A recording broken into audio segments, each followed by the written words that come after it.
नमस्कार। कैसे हैं आप? अच्छे होंगे। और तैयारी भी उम्मीद है आपकी अच्छी ही चल रही होगी। बस लगे रहिए। एग्ज़ाम की अभी तो डेट नहीं आई है, लेकिन कभी भी आ जाएगी। एग्ज़ाम कब आएगा और वो कब एग्ज़ाम हो जाएगा आपको पता नहीं चलेगा। और अगर आप तैयारी नहीं करेंगे इसी तरीके से तो फिर कुछ नहीं रहेगा आपके लिए, और रोने के अलावा कुछ नहीं बचेगा। मैं ये कहना चाहता हूँ आपसे कि कुछ बच्चे ऐसे भी देखे हैं मैंने, जो 8 साल 10 साल से तैयारी कर रहे हैं टीजीटी पीजीटी की। पढ़ने में भी होशियार हैं, अच्छे हैं, लेकिन उनका सिलेक्शन नहीं हो पाता है। उसका रीजन ये है कि उन्होंने कंटिन्यूटी नहीं होती है। 10 दिन पढ़ लिए, 15 दिन का ब्रेक कर लिया, 8 दिन पढ़ लिए, 4 दिन का ब्रेक कर लिया, तो इस तरीके से तैयारी नहीं हो पाती है। कुछ बच्चे ऐसे भी होते हैं जो 6 महीने या 1 साल में ही सिलेक्शन लेके चले जाते हैं, जिनमें से मैं भी एक था। लगभग 1 साल तैयारी करी है और उसी में मैंने सिलेक्शन लेके दिखा दिया था। लेकिन उसके लिए आपको क्या करना होता है, कंटिन्यूटी होनी चाहिए आपके अंदर तैयारी की। कंटिन्यूटी कैसे होगी मैं आपको बता देता हूँ। जैसे मैंने कहा, शायद आपको कुछ समझ में आ जाए। मैंने क्या करता था कि जब मैंने तैयारी स्टार्ट करी तो ज़्यादा एग्जाम के बारे में तो नहीं सोचता था, सिर्फ अपनी तैयारी के बारे में सोचता था। मैं जब तैयारी कर रहा था तो अगर मैं अपने गांव भी जाता था तो अपनी बुक्स साथ लेके जाता था। ट्रेन से जाता था तो ट्रेन में भी पढ़ता था, बस से जाता था तो बस में भी पढ़ता था। पढ़ाई बंद करूंगा, कंटिन्यूटी में लगातार कोई दिन मैंने ब्रेक नहीं करा, चाहे संडे हो या मंडे हो सैटरडे हो, रोजाना कंटिन्यूटी में तैयारी करता था। कभी मैंने ब्रेक नहीं करा। सब लोग कहते थे कि ये पागल हो गया है, पता नहीं। तो समझ लो, जब लोग आपको कहने लगे कि ये बंदा पागल हो गया है, तो आप ये मान के चलिए कि समझ लो आपका सिलेक्शन होने वाला है। कुछ इस तरीके से तैयारी करिए कि आप पागल हो जाओ, किताबों में डूब जाओ। ये मान के चलिए कि या तो मैं हूं या सिलेक्शन है। जब आप ये मान लेंगे कि या तो मैं ही रहूंगा या सिलेक्शन ही होगा, तो समझ लो 100% आपका सिलेक्शन होने वाला है।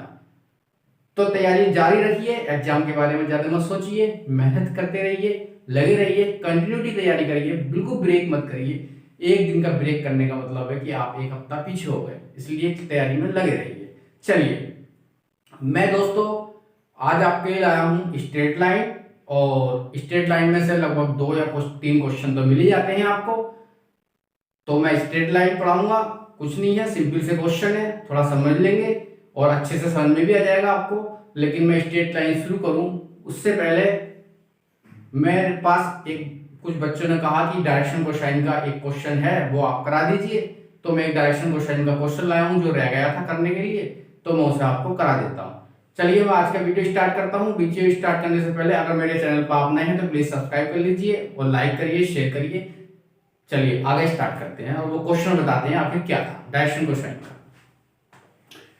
The angle between the lines whose direction cosine satisfy the equation L plus M plus N बराबर 0 and 2LM plus K 2NL minus के Mn बराबर 0। मतलब हमें क्या करना है, एंगल बिटवीन लाइंस, लाइंस के बीच का एंगल निकालना है जिनके डायरेक्शन कोसाइन इन दो इक्वेशन से निकाले जाएंगे। समझ में आ गया? हमें क्या निकालना है, एंगल बिटवीन लाइंस, इन दोनों लाइनों का बीच का एंगल निकालना है और जिनके डायरेक्शन कोसाइन इन दो लाइनों से आप निकालेंगे। एंगल क्या क्या आ सकता है, एंगल 45, 90, 120, 9, 30, जो कि आया था पीजीटी 2021 में। ठीक है, कोई दिक्कत नहीं है, आपको समझ में आ जाएगा, बड़ा आसान है। देखिए कैसे करेंगे। Given lines,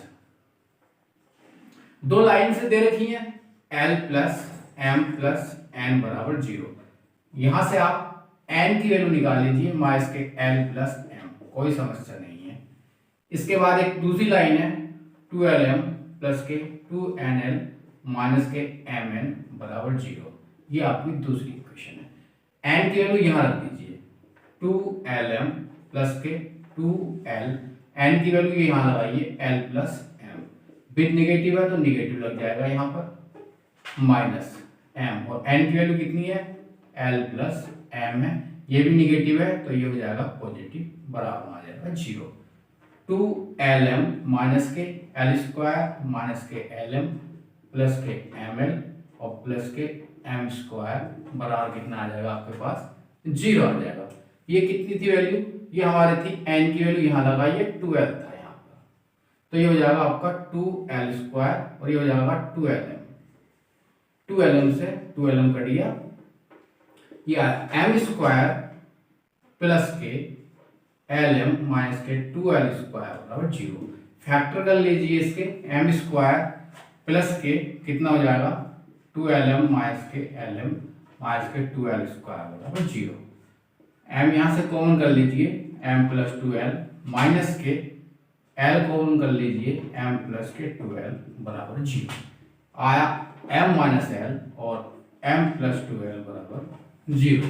if m minus के l बराबर 0 तो m बराबर l, m बराबर l यहाँ रख दीजिए तो n बराबर कितना आ जाएगा, m बराबर l रखेंगे तो n बराबर हो जाएगा 2l माइनस के 2l, तो यहाँ पे n अपॉन माइनस 2 को जब ले जाइए l हो जाएगा।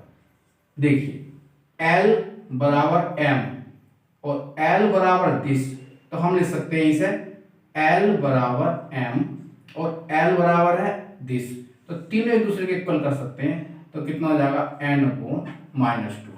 इसके नीचे 1 लगा दीजिए, इसके नीचे 1 लगा दीजिए, इक्वेशन आ गई 3। ये इक्वेशन तब आई जब आपने ये वाला फैक्टर लिया था, अब आप इसे ले लीजिए।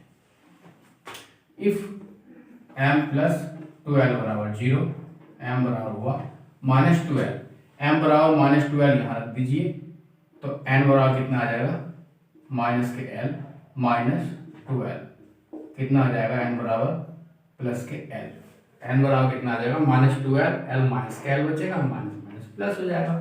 यहाँ से आप चाहें तो l भी निकाल सकते हैं, l बराबर हो जाएगा m अपॉन माइनस 2। देखिए ये क्या है, l बराबर इन्हें आपस में हम मिला देंगे।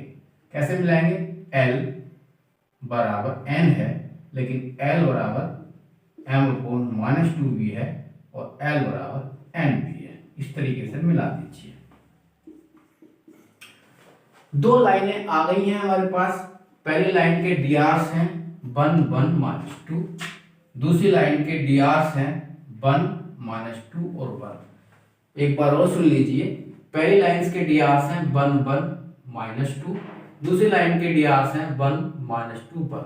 हम drs से भी क्वेश्चन कर सकते हैं और drs का डिसीज बनाने के बाद भी क्वेश्चन कर सकते हैं। हम drs से ही एंगल निकालना चाह रहे हैं, तो drs से एंगल निकालते हैं तो cos थीटा बराबर होता है a1 a2 प्लस के b1 b2 प्लस के c1 c2 upon under root a1 square b1 square c1 square और a2 स्क्वायर b2 स्क्वायर और c2 स्क्वायर। तो cos थीटा बराबर हो जाएगा a1 a2 a1 b1 c1 a2 b2 c2 1 into 1 b1 b2 मैं direct लिख देता हूँ, 1 इंटू 1 आया, 1 इंटू माइनस टू आया, माइनस 2 इंटू 1 फिर माइनस 2 आया। इसका स्क्वायर करिए, 1 का स्क्वायर 2 माइनस 2 का स्क्वायर 4, इसका स्क्वायर करिए 1 का स्क्वायर 2 का स्क्वायर 1 का स्क्वायर, कुल मिला के कितना आया 2 2 4 माइनस के 3 अपॉन 4 4 4 5 6 रूट 6 4 5 6 रूट 6 मतलब 6 मतलब माइनस 1/2 और cos थीटा आ गया माइनस के 1/2। ये होती है cos 120 की वैल्यू, तो थीटा बराबर आ गया 120 डिग्री। ठीक है बच्चों, कुछ बुक्स इसका आंसर हो चुका है, ये समझ में आ गया होगा, सिंपल सा क्वेश्चन है, कोई दिक्कत नहीं है। कुछ बुक्स में इसका आंसर नंबर दे रखा है, बुक गलत है, बिल्कुल गलत दे रखा है, आप करेक्शन कर लेंगे, इसका आंसर आएगा 120। ठीक है, समझ में आ गया होगा। चलिए अब हम आज का कंसेप्ट जो हमारी स्ट्रेट लाइन है उसे लेकर आते हैं और उसे पढ़ाते हैं, आपको उसका कंसेप्ट बता देंगे, नेक्स्ट वीडियो में उसके क्वेश्चन करा देंगे, अच्छे से समझ में आ जाएगा, कोई दिक्कत नहीं। देखिए हम स्ट्रेट लाइन शुरू कर रहे हैं। स्ट्रेट लाइन हमें पता होना चाहिए होती क्या। देखिए स्ट्रेट लाइन में आपको समझा देता हूं, two planes taking together is said to be a straight line. दो प्लेन अगर एक साथ ले लिए जाएं तो वो स्ट्रेट लाइन बना देते हैं। समझ में आ गया? दोबारा समझो और बता देता हूं। The intersection of two planes is said to be a straight line. दो प्लेनों का इंटरसेक्शन भी स्ट्रेट लाइन बना देता है। नहीं आया समझ में? और समझो, a line said to be intersection of two plane. दो प्लेनों का इंटरसेक्शन क्या कहलाता है? लाइन कहलाता है। अभी भी समझ में नहीं आया? फिर दोबारा से समझिए। Two planes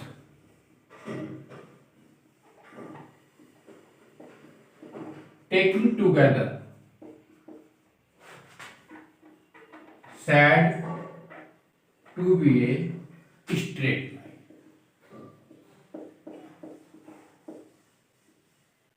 Two planes taking together said to be a straight line. दो प्लेनों को अगर एक साथ ले लिया जाए तो कोई स्ट्रेट लाइन कहलाता है। For example, a x b y c z plus के डी बराबर 0, a two x b two y c two z plus के डी टू बराबर 0। ये दो प्लेन हैं। इन दोनों प्लेनों को अगर एक साथ लिख दें तो वह स्ट्रेट लाइन कहलाता है। Two planes taking together is said to be straight line. दो प्लेनों को एक साथ ले लें तो वो स्ट्रेट लाइन बन जाता है। समझ में आ गया होगा? कोई दिक्कत नहीं है। या दो प्लेनों को इंटरसेक्शन भी निकाल दें तो भी स्ट्रेट लाइन बना देता है। इंटरसेक्शन कैसे निकालते हैं? P प्लस क्यू लैम्डा बराबर 0। समझ में आ गया? स्ट्रेट लाइन अच्छी तरीके से समझ में आ गया होगा। आगे चले, ठीक है।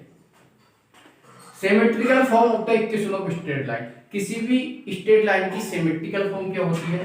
देखिए, ये हमारे पास एक्स एक्सिस है, ये वाई एक्सिस है, ये जेड एक्सिस है, और ये कोई लाइन है ए बी, और ये पास हो रही है x1 y1 और z1 से, माइनस पे एक पॉइंट है x y z। थोड़ा इसे आगे बढ़ा दीजिए, इसे भी आगे बढ़ा दीजिए, बीच के कहीं पर पॉइंट लिए हैं ए बी।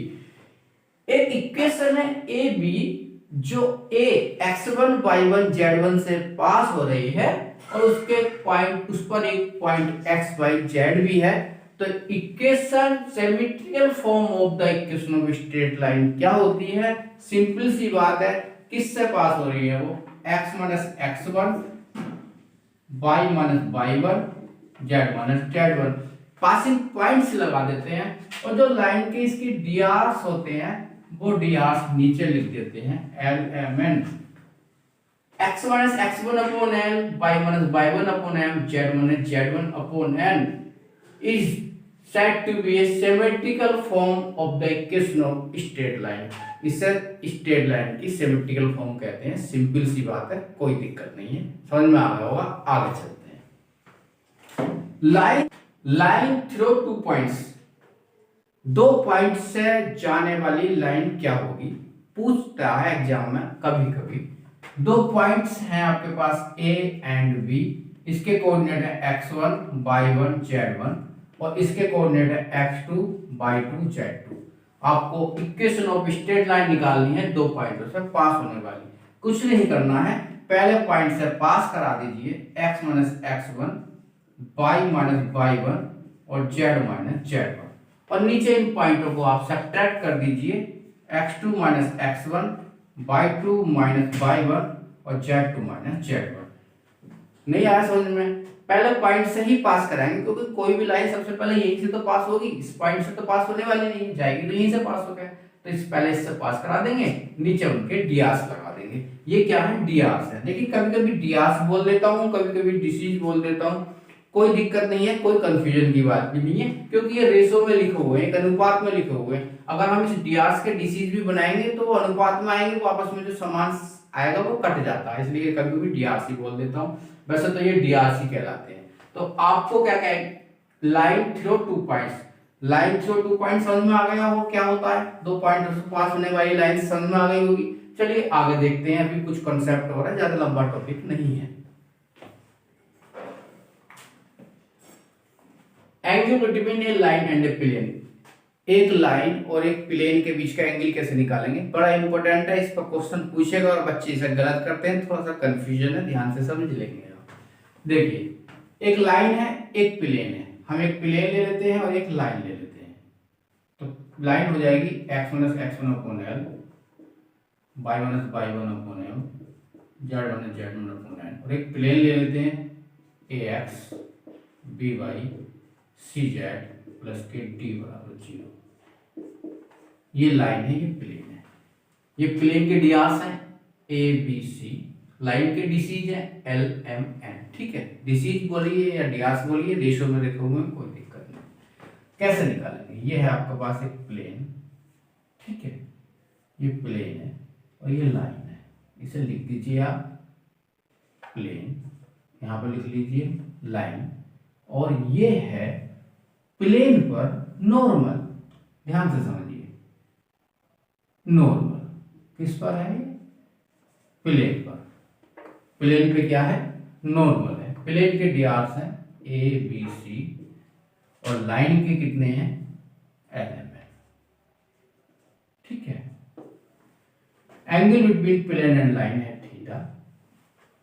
समझ में आ रहा है? देखिए एक सिंपल सी बात बताता हूं, प्लेन और लाइन के बीच का एंगल और लाइन और नॉर्मल के बीच के एंगल को अगर ऐड कर दिया जाए तो 90 डिग्री आता है। इट्स मीन ये प्लेन पे क्या है? ये नॉर्मल है। नॉर्मल कितने डिग्री का होता है? 90 डिग्री का होता है। तो इन दोनों के बीच का एंगल क्या होना चाहिए? 90 डिग्री होना चाहिए। तो अगर मैं इसे थीटा लेता हूं तो मुझे ये क्या लेना पड़ेगा? 90 माइनस थीटा। सिंपल सी बात है। प्लेन और लाइन के बीच का एंगल और लाइन और नॉर्मल के बीच का एंगल को अगर सम करेंगे तो कितना आना चाहिए? 90 डिग्री आना चाहिए। प्लेन पे ये क्या है? नॉर्मल है, 90 डिग्री होना चाहिए और 90 डिग्री ही है। समझ में आ गया होगा? आगे देखिए, एंगल निकालना है। देखिए हमारे पास एंगल होगा कोस थीटा बराबर a1 a2 प्लस के b1 b2 प्लस के c1 c2 upon under root a1 square b1 square c1 square, और दूसरा होता है हमारे पास a2 स्क्वायर b2 स्क्वायर और c2 स्क्वायर। देखिए एंगल बिटवीन हमें निकालना किसका है? लाइन और प्लेन के बीच का। लाइन और प्लेन के बीच का कितने डिग्री से होगा? प्लेन पर क्या है? नॉर्मल है, तो ये कितने डिग्री का एंगल होगा यहाँ पे? cos 90 minus theta. डियास कितने कितने हैं? इसके हैं ए, इसके है एल, ए एल, और आपके पास आ जाएगा बी एम, और आपके पास आ जाएगा c n upon a square b square c square, कोई से भी ले लीजिए, a square b square c square, और दूसरा वाला कितना आ जाएगा? ये वाला l square m square n square. Cos 90 minus theta कितना होता है? Sine theta. A L B M C n upon a square b square c square l square m square n square. ये बंद नहीं होता, कभी आप इसे बंद कर दें। इसे कहते हैं angle between a line and a plane, sine theta बराबर इतना। इस फॉर्मूले से निकालेंगे, समझ लेंगे। कुछ नोट कर लीजिए। नोट, इफ लाइन परपेंडिकुलर है ऑन प्लेन पर, समझेंगे जरा ध्यान से। इफ परपेंडिकुलर की कंडीशन क्या होती है? आपको पता ही है कि A L B M C N बराबर 0 होती है, ये तो जानते हैं आप, 0 आता है। इफ लाइन किस पे परपेंडिकुलर है? प्लेन पर, then normal of line parallel होगा टू प्लेन के। देख लीजिए आप, प्लेन पर नॉर्मल है, ये कितना हुआ? उल्टा, क्योंकि 90 माइनस थीटा हो रहा है ना, तो जो पैरेलल है वो परपेंडिकुलर बन जाएगा, और जो परपेंडिकुलर है वो पैरेलल बन जाएगा। समझ में आ रही है ना बात? नॉर्मल के लिए तो अगर लाइन परपेंडिकुलर है प्लेन पे तो नॉर्मल ऑफ लाइन क्या हो जाएगी? पैरेलल हो जाएगी। तो ये जो कंडीशन है ना उल्टी हो जाएगी। पैरेलल की कितनी हो जाती है? A upon l b upon m c upon n, या l upon a m upon b n upon c. Note दूसरा, इफ लाइन पैरेलल है टू प्लेन के, then normal of line perpendicular हो जाएगा टू प्लेन के। उल्टा हो गया, परपेंडिकुलर कंडीशन होती है ए एल प्लस के बी एम प्लस के सी एम बराबर 0।